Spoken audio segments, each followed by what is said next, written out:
श्री सद्गुरु महाराज की जय।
बोलिए प्रेम से श्री सद्गुरु महाराज की जय।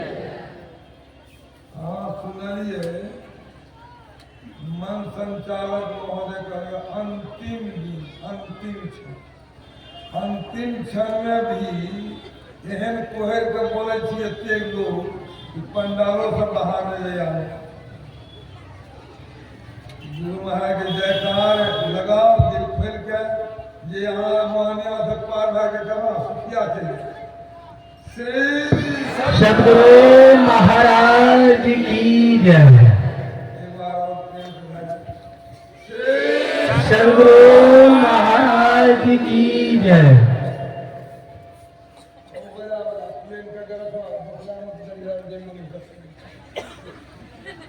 हाँ बिल्कुल प्लेन कर।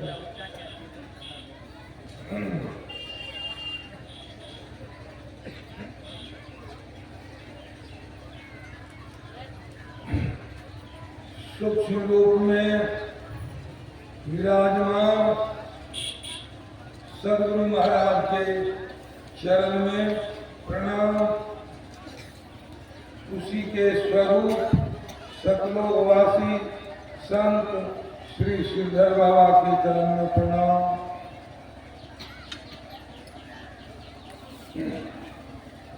व्यक्त रूप में मंचासीन पूज्य बाबा, श्रद्धे साधु समाज, सज्जन वृंद, माताओं एवं बहनों, उपस्थित 2025 में बाबा आए और सतयुग की बात, सतयुग में भगवान राम और सावित्री का संवाद हुआ, जो आप लोगों को मानस से सुनाया गया।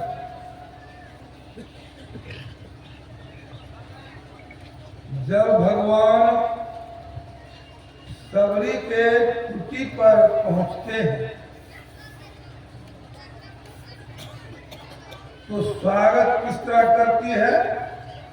हम लोग किस तरह स्वागत करते हैं मेहमान का? पानी हो या न हो, तुरंत आजकल तो केटली होती है, जैसे दिए एक सेकंड नहीं लगता है, तुरंत गर्म चाय और बिस्कुट आ जाता है। उस समय यही विधि स्तुति करो तुम्हारा। भगवान से कहते हैं आपका गुणगान हम किस मुख से करें, कैसे करें कि हम नीच जाति की हूं और उस नीच जाति में भीलनी हूं, भीलनी में स्त्री हूं। ये सारी बातों को आजकल के विद्वान लोग जब सुनते हैं, विधानसभा लोकसभा में हो होता है। गोस्वामी तुलसीदास जी महाराज ने यह स्त्रियों पर कटाक्ष किया। ये कटाक्ष नहीं है। गोस्वामी तुलसीदास महाराज नहीं कह रहे हैं, कह रही है सबरी। सबरी को हटा दीजिए। आप ही के दरवाजे पर कोई बड़े आदमी आ जाए तो आप क्या कहिएगा? हम इतने बड़े लोग हैं, आप हमारे यहाँ आए हैं। आप भी उनसे नीचे बन करके बात करेंगे। और वहां पर जो भगवान कहलाने वाले हैं वे राम आए हैं दर्शन देने। उस राम के सामने में सबरी खड़ी है और कह रही के ही विधि स्तुति करो तुम्हारी, अधम जाति में जड़ मति भारी। ये सारी बात कहने के बाद भगवान राम कहते हैं सुनो, इसलिए या सुनने के लिए न मैं आया हूं। जाति, कोई जाति में ऊंचा हो, जाति पाति, पंक्ति में कोई ऊंचा हो, जाति पाति कुल धर्म नहीं बड़ा हो, यह सुनने कहने के लिए नहीं। मैं आया हूं कि संसार का कल्याण कैसे हो, संसार के जीव जो दुखी है वो जीव सुखी कैसे हो, शांति कैसे मिले, वह उपाय बताए भगवान राम ने सबरी के माध्यम। क्या बताए? प्रथम भक्ति संतन कर संगा। यहां से भक्ति प्रारंभ होती है। हम लोगों की भक्ति कहां से प्रारंभ होती है? आजकल पंडित जी आते हैं, गुरुवारी है, शुक्रवारी क्या क्या होता है, केला के थम को रोकने से जब फल जाता है तो आपकी मनोकामना पूर्ति हो जाएगी। क्या पूर्ति होगी? पति का आयु बढ़ जाएगा। क्या क्या कहते हैं वो जाने, सुनने वाले या कहने वाले। यह भक्ति से आज तक कोई इतिहास नहीं बता सकता है कि किसी की मुक्ति हुई है, किसी को शांति मिली। शांति और सुख तब मिलेगा जब आप संतों की वाणी को सुनेंगे, समझेंगे, उस पर चलेंगे। क्या कहा? प्रथम भक्ति संतन कर संगा। संत का संग, संत और हम बेड़ी बस्तर पहन लिए हैं, दाढ़ी बढ़ा लिए हैं, चंदन टीका लगा लिए हैं। आजकल तो घर में देखिएगा टीवी है, सब पुराने तो मोबाइल तो है। ये इलाहाबाद में जो प्रयागराज में होने वाला है क्या स्नान, उसको हमें साधु सबको देखिएगा, देखते होंगे घरे बेटा। मैंने भी देखा, एक महात्मा महंत थे, सीढ़ी लगा हुआ था, उसको देखे पूरा शरीर रुद्राक्ष से भरा, और ये जटा जो था, ये जो टोपी है, जटा इतनी बड़ी खड़ी, वो घूमगा था ऐसे करते इतना वही रुद्राक्ष, बड़ा रुद्राक्ष।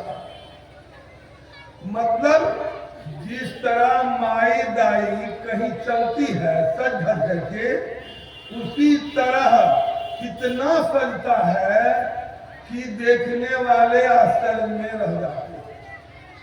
अब भक्ति अहंकार, भक्ति में अहंकार, अहंकार से सब कुछ दिन से। मैंने 79 ईस्वी में गया था प्रयागराज, गुरु महाराज के वहां में अखिल भारती हुआ था, उसमें गए थे।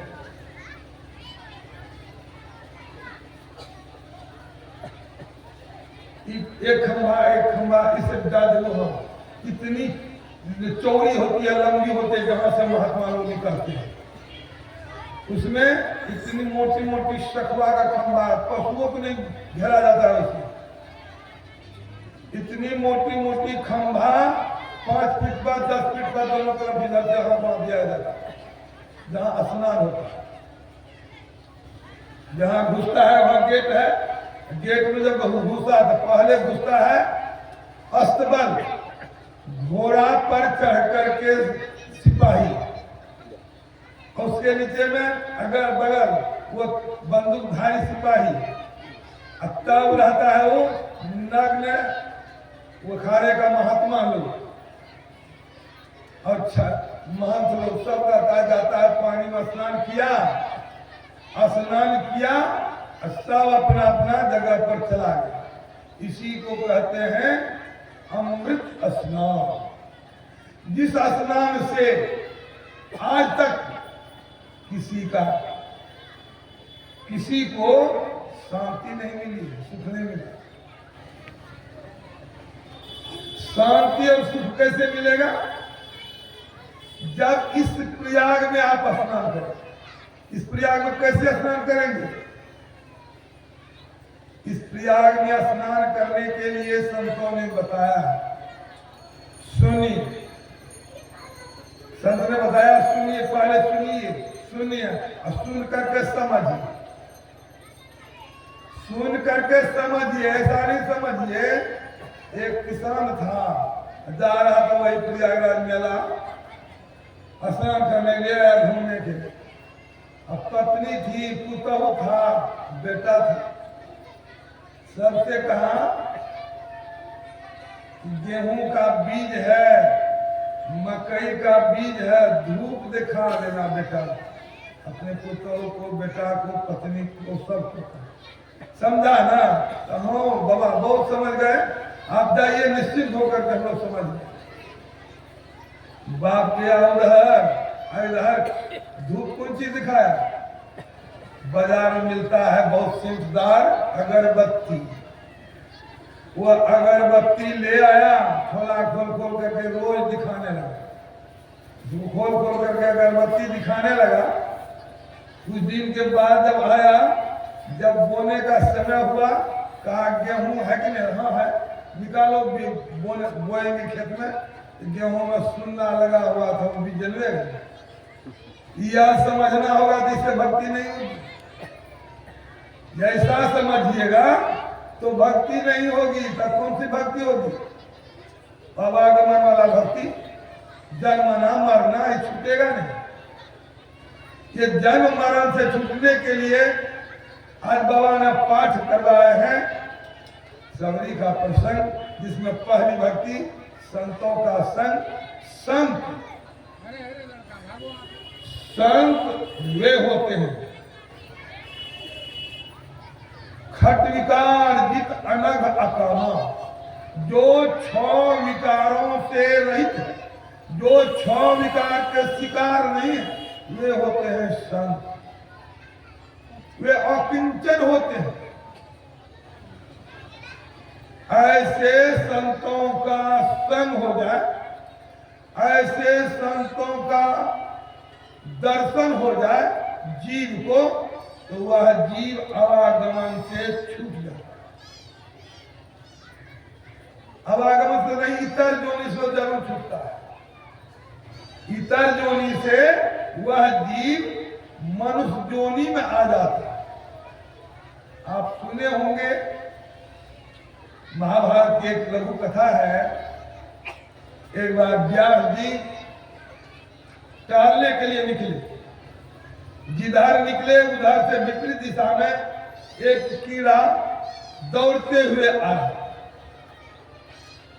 जो त्रिकुटी महल में चले जाते हैं,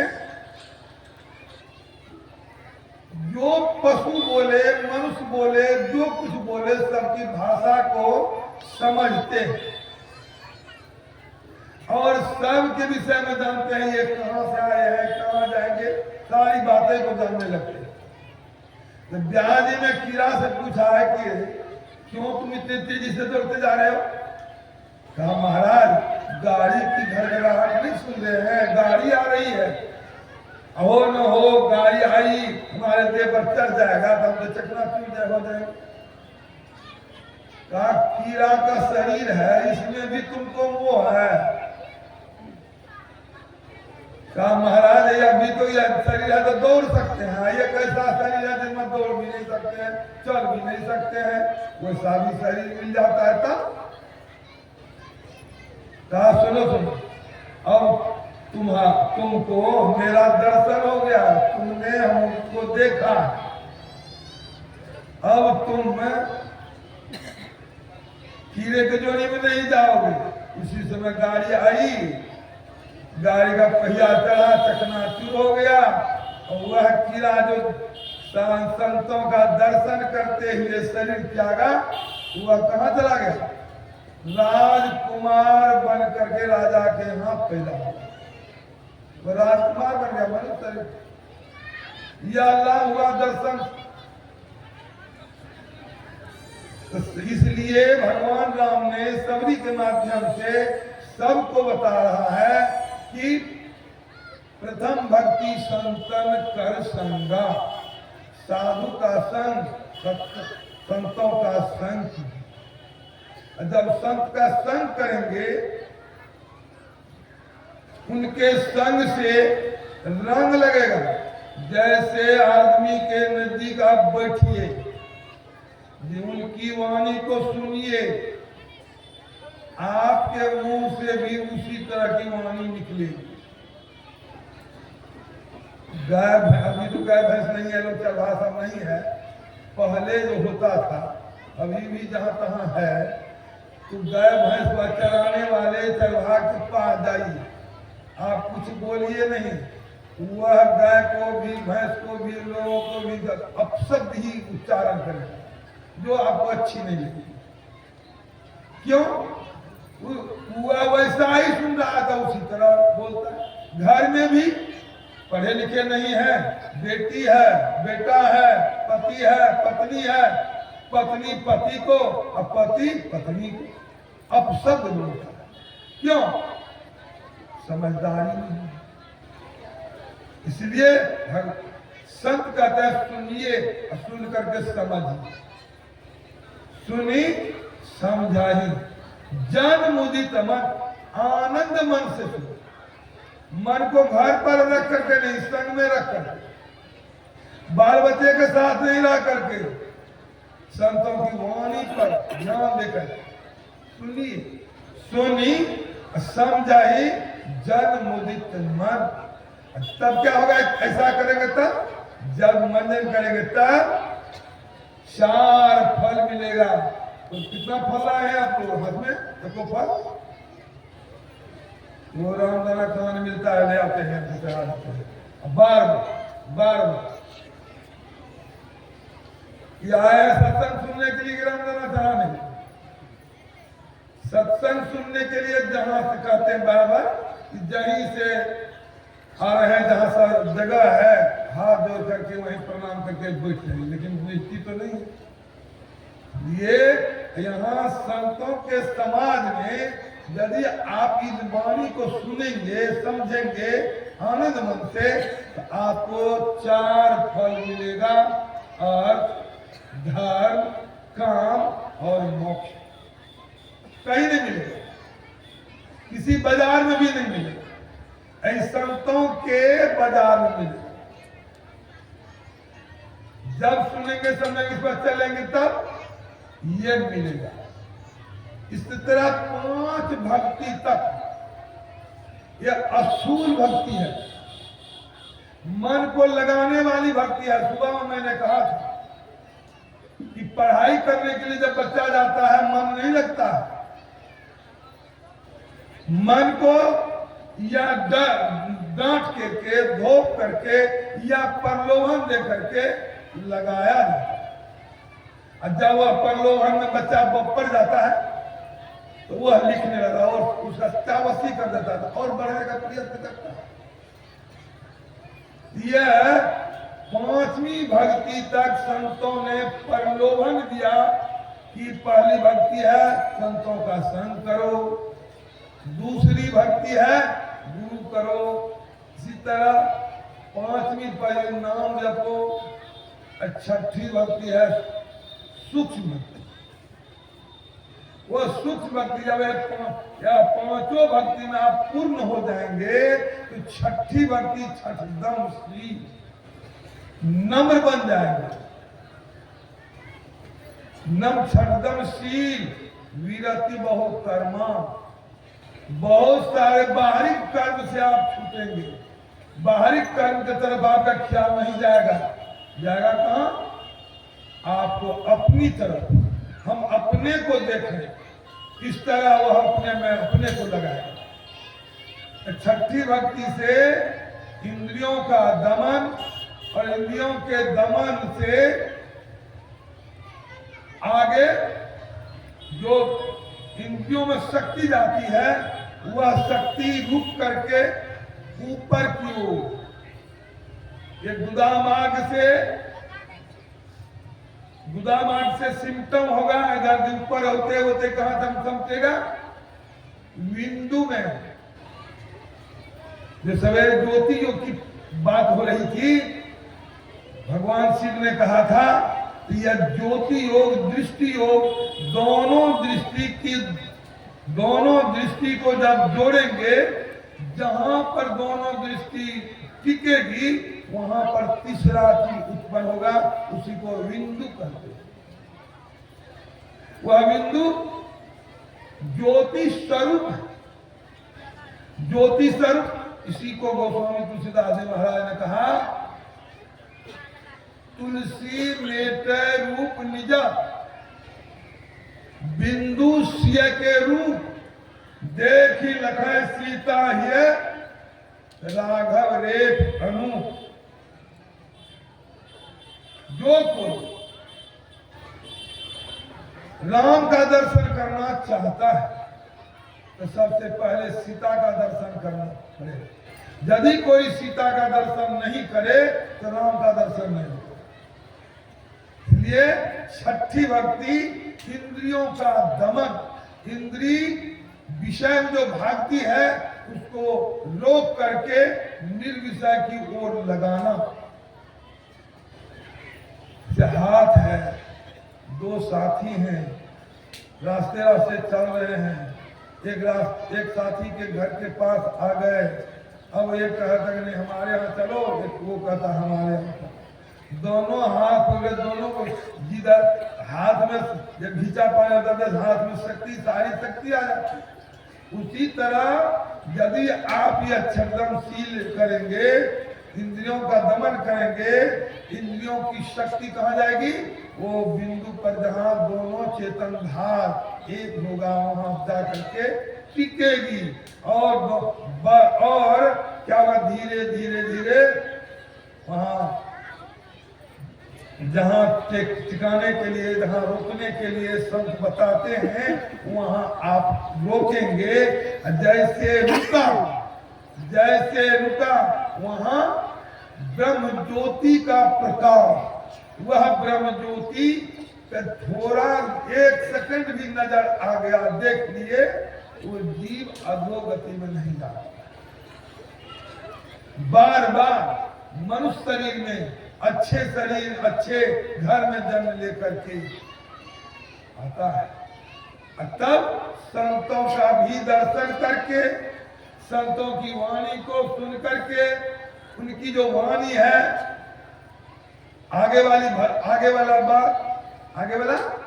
सूरत शब्द योग, जो सातम समोही मैं जग देखा, इस तरह की भक्ति जब सातवीं भक्ति लोग करते हैं साधक, तो उसको कैसा पता लगता है? सब सिया राम है, सब जग, सब में वही राम है, सब में वही गुरु महाराज। इस तरह का भावना बन जाता है और सब में वही देखते हैं। सिया राम है, सब जग जानी, करो प्रणाम जो युग। इस तरह, और 8वीं भक्ति फल है, उसको फल प्राप्त होता है, लाभ होता है। उस लाभ को प्राप्त करके संसार को भी लाभ देने लगते हैं और आवागमन के चक्कर छूट जाते हैं। बोलिए प्रेम से श्री सद्गुरु महाराज की जय। जी हाँ सज्जनों, कुछ श्री के मुखारबिंद से अमृतमयी वचनों को विस्तृत और व्यापक रूप से श्रवण कर रहे थे, जिनको कि सुनकर समझकर यदि जीवन में उतारा जाए तो हम सबों का भी परम कल्याण होगा। अब हम लोगों के बीच अंतिम वक्ता के रूप में मंच पर सादर विराजमान है ऐसे महापुरुष जो कि सिद्धपीठ कुप्पा घाट भागलपुर से पूज्यपाद स्वामी स्वरूपानंद जी महाराज, जिनका कि दर्शन मात्र के लिए हम मानव ललायित रहते हैं। मैं विशेष समय को न गंवाते हुए पूज्य श्री के चरणों में चंद पंक्ति रखना चाहूंगा। कीजिए सत्संग नित प्रति होइए आनंद, कीजिए सत्संग नित प्रति होइए आनंद, दर्शन कीजिए साधु का पधारे हैं पूज्य स्वरूपानंद, पधारे हैं पूज्य स्वरूपानंद। मौका ऐसा बार बार नहीं मिलता है सरकार, मौका ऐसा बार बार नहीं मिलता है सरकार, जन्मों के पुण्य इकट्ठे हो तो कृपा करते हैं करतार, तो कृपा करते हैं करतार। संस्कृति संताप हरण करने आए हैं गुरुद्वार, संस्कृति संताप हरण करने आए हैं गुरुद्वार, संतवाणी और प्रवचन को सुनिए कान पसार। प्रवचन में पीयूष भरे हैं, गुरु हरि कथा होता प्रसार, स्वामी जी के मुख से सुन ले और कर ले अपना जीवन उद्धार, और कर ले अपना जीवन उद्धार। यम के दंडों से बचना है तो अपनाओ सतगुरु सत्संग सदाचार, कीजिए सत्संग नित प्रति होइए आनंद, दर्शन कीजिए साधु का पधारे हैं पूज्य स्वरूपानंद, पधारे हैं पूज्य स्वरूपानंद। हे स्वामी जी, इस अंतिम दिन की अंतिम पाली में हम समस्त भक्तजन आपके पीयूष वाणी के पिपासु हैं, इसलिए आप हम समस्त भक्तों के ऊपर आशीर्वचन देने की कृपा प्रदान करेंगे। इन्हीं के साथ एक बार हम लोग जोरदार स्वर में जयकारा लगाएंगे, क्योंकि कहा जाता है सतगुरु की नगरी में दुखों की विदाई होती है, सतगुरु की नगरी में दुखों की विदाई होती है। ये ऐसी अदालत है सज्जनों जहां सबकी सुनवाई होती है, इसलिए हम सबों की सुनवाई जरूर होगी, इसलिए जोरदार स्वर में जयकारा लगाएंगे। श्री सद्गुरु महाराज की जय। श्री सद्गुरु महाराज की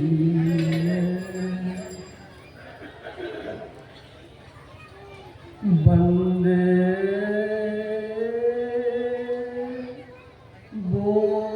बोधमयं नित्यं गुरु शंकर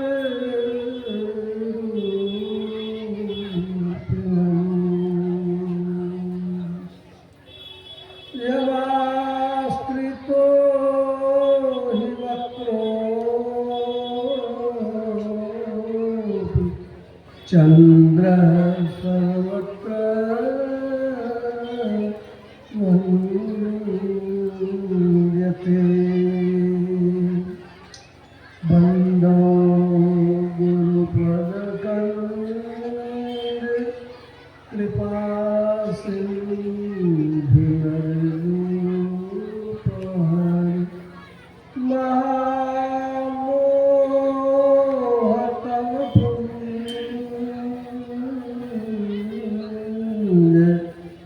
जासु वचन रवि कर। श्री सद्गुरु महाराज की जय। त्रैकाल सतत स्मरणीय अनंत श्री विभूषित परमाद्य श्री सद्गुरु महाराज के त्रैलोक पावन पाद पद्मों में कोटि से नमन। मंचस्थ पूज्य बाबा, तीर्थों को भी पवित्र करने वाले मुझ मंगल में महात्मागण समुपस्थित धर्म प्रेमी सज्जन वृंद धर्मशीला देवी, हम लोग जिस सभा में बैठे हैं इसी का नाम सत्संग है। सत्संग में संतों की वाणियों को सुनते समझते हैं। इसमें यह बोध होता है कि हम और हमारा शरीर अलग अलग चीज है। हम जो भीतर में ज्ञानमय सत्ता है वह शरीर से निकल जाता है, इसका कोई मोल नहीं रहता है। शरीर को सजा देते हैं तो देखने में सुंदर लगता है, लेकिन यदि अपने को सजाते हैं, शुभ ज्ञान प्राप्त करते हैं, सज्जनता का श्रृंगार होता है, तो बड़े लोग कहलाते हैं। शरीर तो किसी का सज जाता है, लेकिन मन अगर सजा हुआ नहीं है, मन दुष्ट कर्मों में लगा हुआ है, तो उसको लोग अच्छी निगाह से नहीं देखते हैं।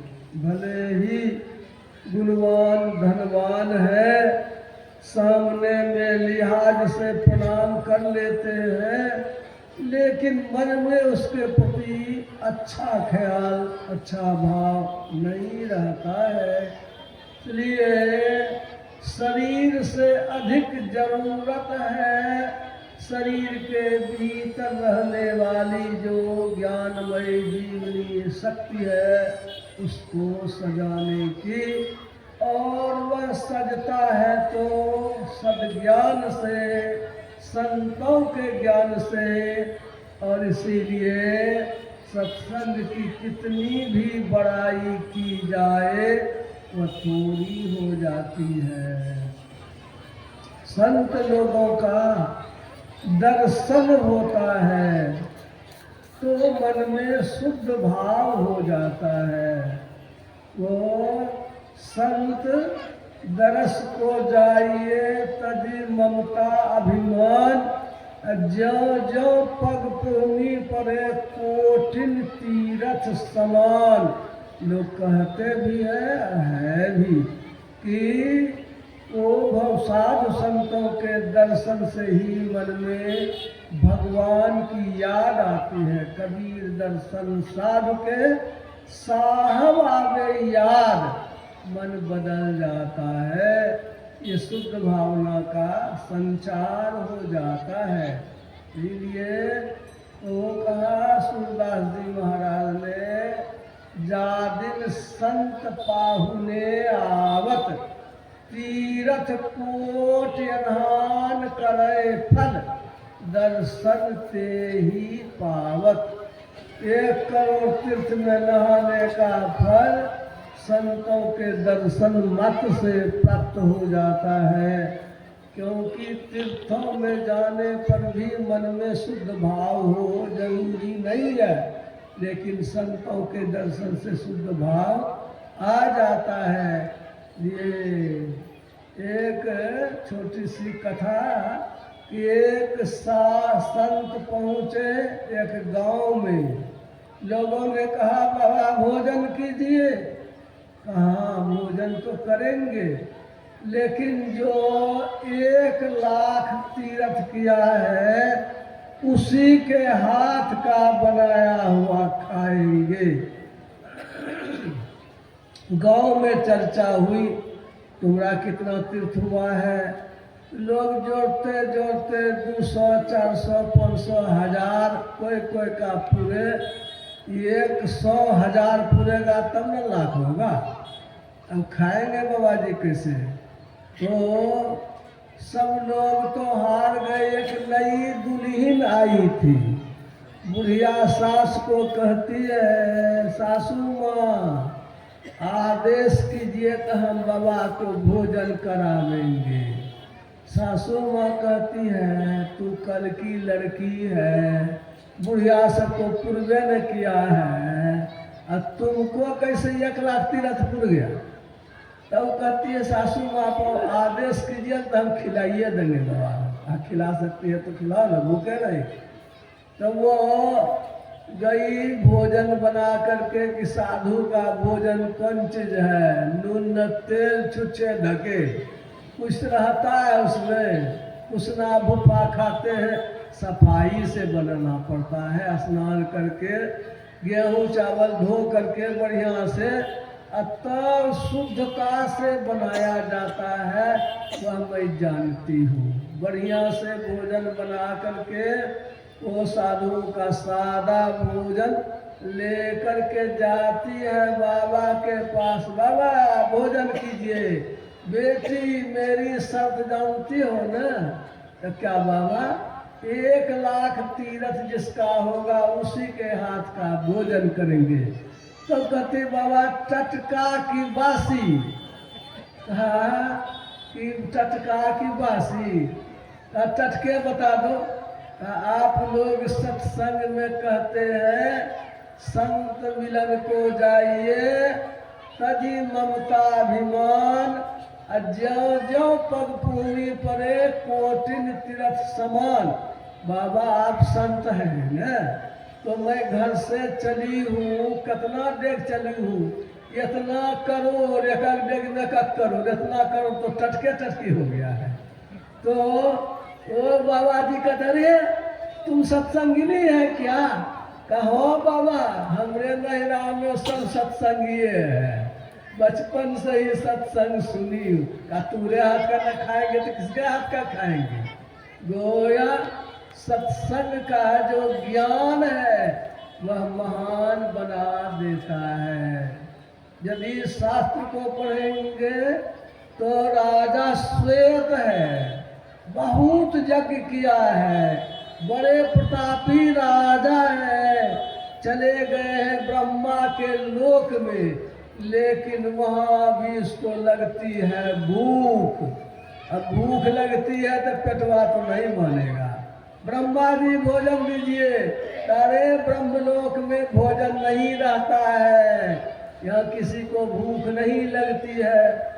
किसी को नहीं लगे, मुझे तो भूख लगती है, भोजन दीजिए, पेट नहीं मानेगा। कहा किसका खाओगे? जाओ अपना जो तुम्हारा मुर्दा है ना शरीर, तुम जो छोड़ के आए हो पोखर में है, उसी का मांस नोच करके खा लो, भूख बुझा लो। बेचारा क्या करेगा, भूख का मारा हुआ आता था, मुर्दा का मांस नोच कर खाता था, अब फिर जाता था वापस। दादा ब्रह्मा जी पाप से कब छुट्टी मिलेगी? कहा जिस दिन तुमको सत्संग मिलेगा, जिस दिन तुमको साधु का दर्शन मिलेगा, तो तुम्हारा यह काम छूट जाएगा, भूख लगना बंद हो जाएगा। इतना यज्ञ किया तो बंदे नहीं हुआ, और साधुओं के दर्शन से बंद हो जाएगा।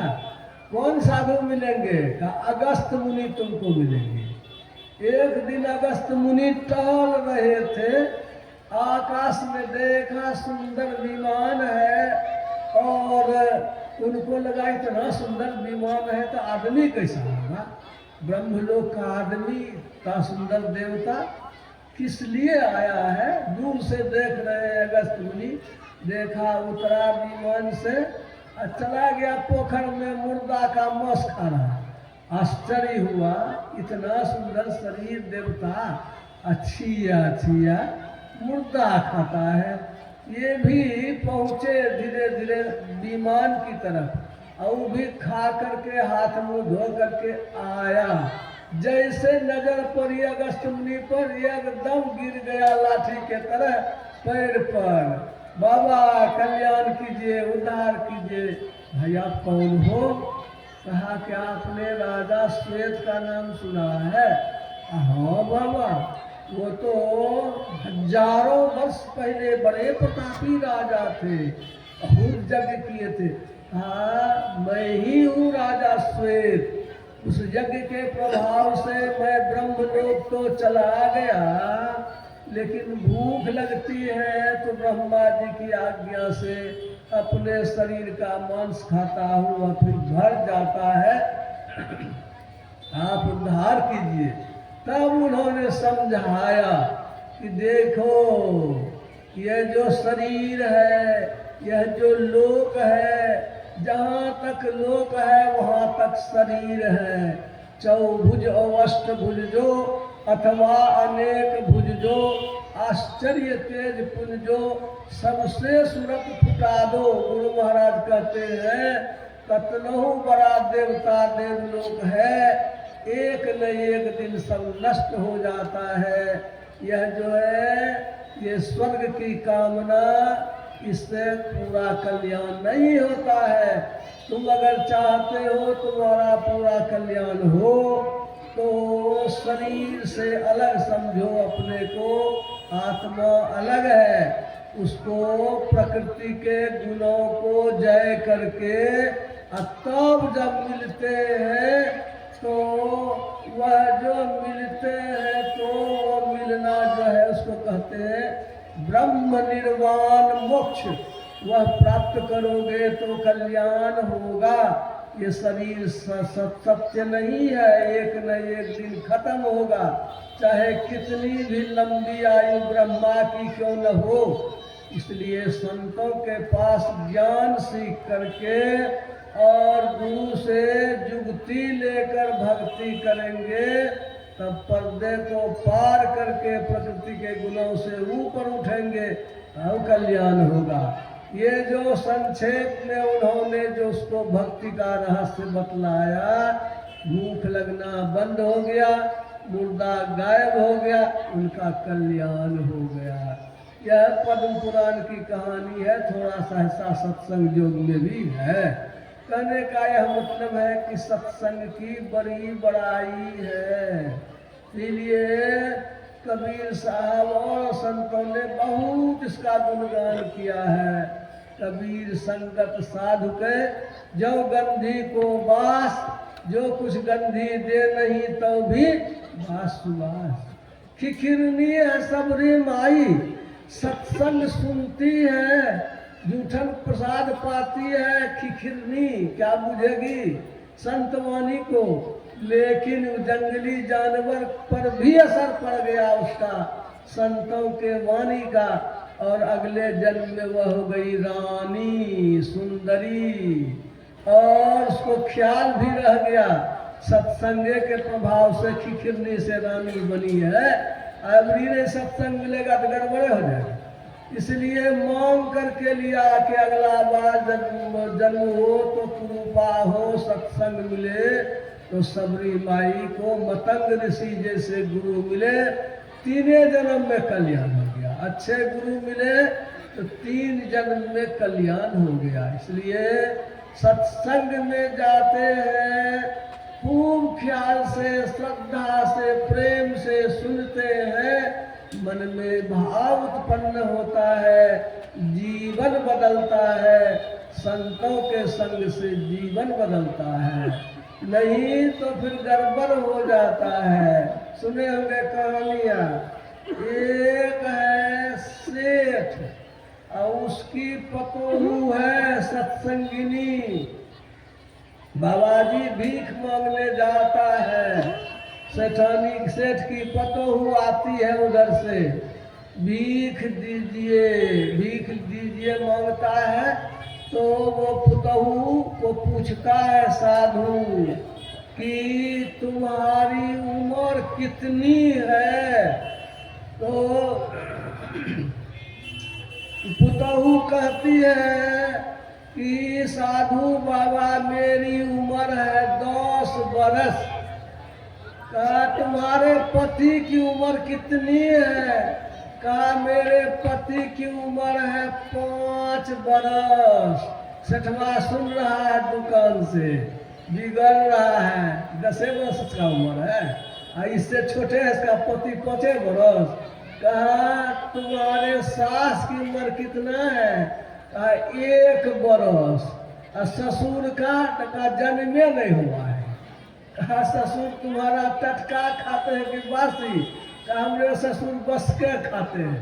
अब तो सेठ को रहा नहीं गया, लाठी लेके निकला, बाबाजियों को मारेंगे, पुतों से क्या क्या बात कर रहा है, हल्ला हो गया। तो कहा क्या बात है? कहा कि देखिए क्या क्या पूछता है, क्या क्या बोलता है। कहा समझते नहीं है।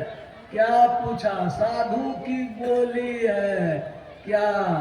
इस शरीर का जन्म तो एक बार माँ बाप से होता है, लेकिन भजन भेद लेते हैं तब ज्ञान की भूमि में जन्म होता है। जो पंडित वो द्विज कहलाते हैं ना, जो कहते हैं ना द्विज है, तो ब्राह्मण लोगों में द्विज जब तक जनेऊ नहीं होता है, उपनयन संस्कार, वो ध्यान करने की युक्ति, तब तक द्विज नहीं होता है। तो उसी तरह से भजन भेद ले लिया तो द्विज हो गया। नहिरा में थी न, तभी भजन भेद ले लिया था कुमारी में, 10 वर्ष हो गया।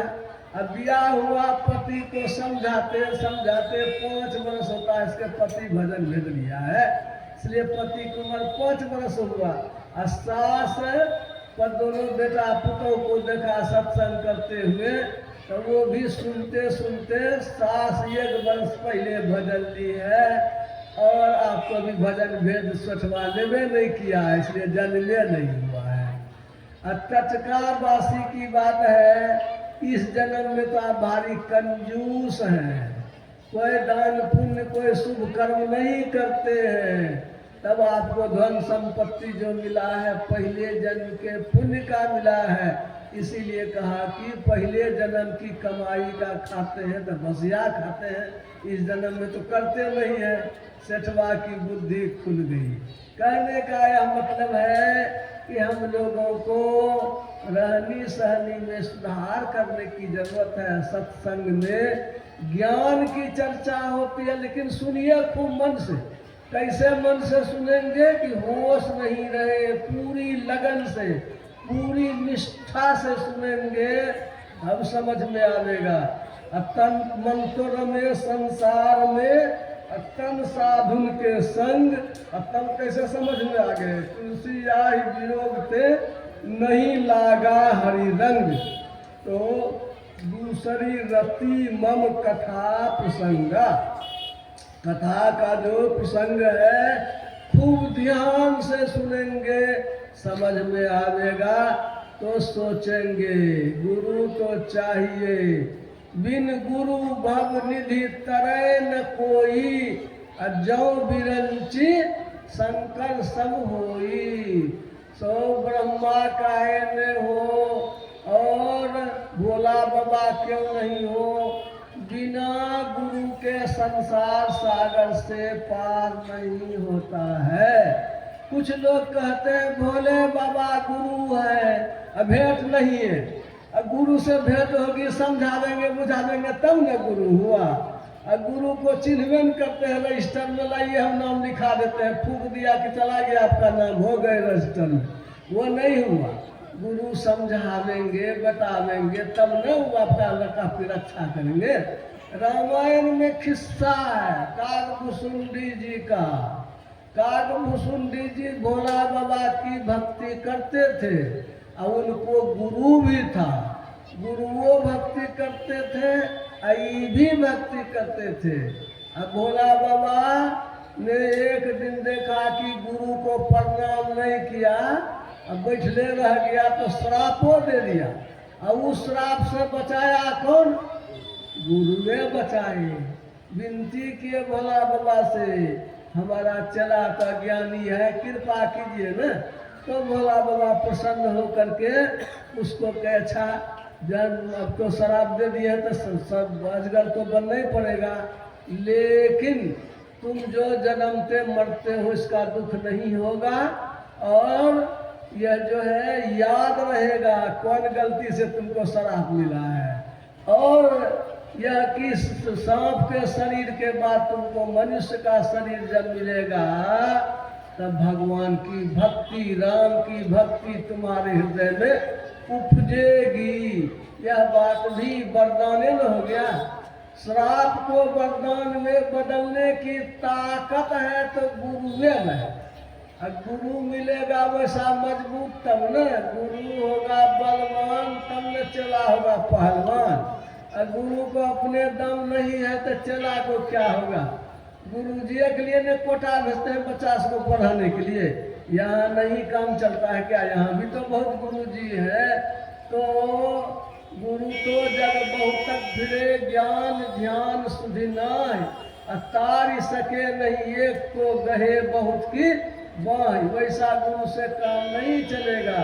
गुरु होना चाहिए जो ज्ञानी हो, धूम न अंधकार रूम न प्रकाश, जिसके अंतःकरण की का पर्दा हट गया हो, वैसे गुरु मिलते हैं तो काम चलता है। हम लोग जानते हैं कि गुरु और चेला का संबंध जन्म जन्म का होता है, एक के जन्म का नहीं। वो बाबा देवी साहब को कहा जब कि धीरज लाल गुप्ता जी का संदेश कि मेही लाल भजन भेज लेना चाहता है, तो दूसरे दिन बोले बाबा देवी साहब, अरे तुम कल कौन मेही लाल का नाम ले लिया था? बार बार हम मुझे याद आता है, कह दो धीरज लाल को भजन भेद बता देगा। वो पहले जन्म से गुरु महाराज का बाबा देवी साहब से संबंध था, और वह संबंध जो है उनके लिए वरदान था कि वो आकर के फिर चताए। ऐसी ही घटना है। वो चरणदास जी महाराज घूम रहे थे पोखर के किनारे। अब 5 बरस के शरीर का एक लड़का युवक साधु, कमंडल लिए एकदम चमचमाता चेहरा। अब वो जो है वो उनको देखा, जाकर के चरणदास जी महाराज ने प्रणाम किया। कौन है? तो सुखदेव मुनि है। वो तो 5 वर्ष का देह रखते हैं, वो पहले जन्म के गुरु थे। अब वे आकर के चताए चरणदास जी को। तो चरणदास जी गुरु सुखदेव करे जब कृपा, सुखदेव मुनि की कृपा हुई। देखिए कितना जन्म की बात, 5000 वर्ष पहले हुए थे सुखदेव मुनि, और चरणदास जी का वही औरंगजेब के समय में उसके बाद हुए थे। 300 बरस हुआ यही न। तो समझिए कि कितने जन्म तक होता है गुरु शिष्य का संबंध। एक बार की बात ही है, ये श्यामाचरण लाहिरी महाशय, उनको उनकी बदली हो गई। कहाँ? तो हिमाचल में रानी खेत। अब वहाँ जब गए तो ज्वाइन कर लिए। पटना में थे, दानापुर में सैनिक छावनी में नौकरी करते थे। 1863 ईस्वी में अंग्रेज का जमाना था। वो वहाँ से बदली हो गया, मिलिट्री कैंप में चले गए रानी खेत। नौकरी करने वाले को तो ट्रांसफर होगा तो जाना पड़ेगा। वहाँ जब गए तो सोचे कि पटना में तो पहाड़ नहीं था, यहाँ पहाड़ है, जरा घूमते हैं। गए पहाड़ घूमने के लिए, उधर देखते हैं कि एक आदमी पुकार रहा है, ऐ श्यामा ऐ श्याम। हम तो कलेंगे कि हमारा नाम कौन पुकार रहा है? इतना मधुर आवाज की खिंचते चले गए। और जब वहाँ गए देखते बहुत लंबा महाअवतार बाबा जी उनको वो जब बुला रहे हैं, कहे प्रणाम किया, कहा बाबा हमारा नाम आप कैसे जानते हैं? तो बाबा ने कहा चल चल मेरे साथ। ले गए, दिखाए गुफा में, पहचान किसका है ये? कमंडल असली। हम क्या जानेंगे, हमको क्या पता। कपार पर हाथ दिए न, भक भक सूझने लगा, अरे तो हम नहीं है। उस जन्म में हम यहीं पर ध्यान करते थे कि हमारे गुरु महाराज हैं महाअवतार बाबा जी। तो प्रणाम किया। बाबा जहाँ तुमको बोलेंगे कि है भजन भेद बताने के लिए, कहा कि ध्यान कैसे करोगे? तुम तो खाया है बहुत अक्कर बक्कर खाया, पेट गंदा है। ऐसा दवाई दिए कि पेट झड़ने लगा। और वो पैखाना साफ है, अब पेट निकले हूँ वो ये तो थोड़ा ही देर में तो पेट साफ हो गया, अल्लाह खराते हुए डिहाइड्रेशन हो गया। ये बाबा अब तो चलने न जाता है। एक कटोरी दिए पीने के लिए, साथ दवाई की एकदम बम बम हो गए। अब फिर तब वहाँ रह करके 10 दिन 15 दिन रह गए, ध्यान भजन सिखा के कहा जाओ तुम्हारा बदली हुआ नहीं तो हम ही करवाए हैं, तुम्हारा बदली हुआ बाबा देगा चिट्ठी, अब तुम फिर चले जाना पटना। ये कहे बाबा अब कहाँ जाएंगे, अब हमको रखिए ना, हम ध्यान भजन करेंगे। कहा वही ध्यान भजन करना, जाओ वहाँ पर तुमको तो वो गए तो वहाँ से ये लोग सोचा कि 10-15 दिन हो गया, कहीं भालू